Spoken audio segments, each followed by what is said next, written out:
So all of this to me is the source of extraordinary optimism and hope and, inshallah, thankfulness to Allah subhanahu wa ta'ala, that despite what many of us think, this is an age of extraordinary divine giving, of extraordinary divine hifz and preservation of the ummah, that under conditions under which everybody else has given up, basically, and gone with the secular preoccupations and priorities of the modern world, we continue to be going ala sirat al-mustaqim, inshallah.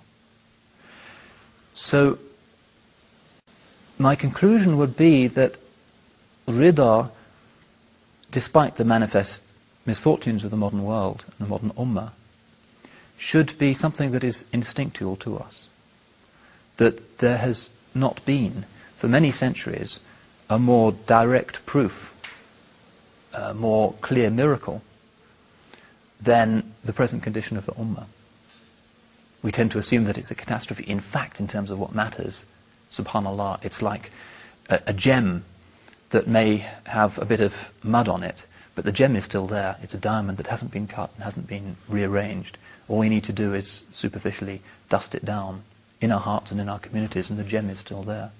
Whereas other people, it's been eroded and rearranged to suit secular discourses until there's nothing left except a few fragments. So we have that gem, and for that gem we have to be saying Alhamdulillahi ala ni'matil Islam wa kafa biha ni'ma.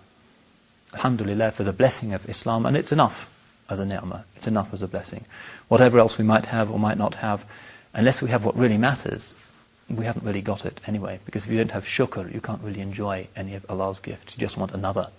If you've got $1 billion, you can't sleep at night because the guy next to you on Millionaires Row has got $2 billion. We're not into that game at all. That's the dunya that's like the salt sea. The more you drink, the thirstier you get. We take what we need, and alhamdulillah for us it's sweet because we give the zakat and it's been purified. And we give thanks. وَلَئِن شَكَرْتُمْ لَأَزِيدَنَّكُمْ. If you give thanks, I will give you even more. So we need to maintain this virtue of rida, of good pleasure with Allah's decree. And we need to recognize that there is good for us even in God's rigor, just as there is obvious good for us in Allah's giving, His generosity, His rahmah, the beautiful aspects.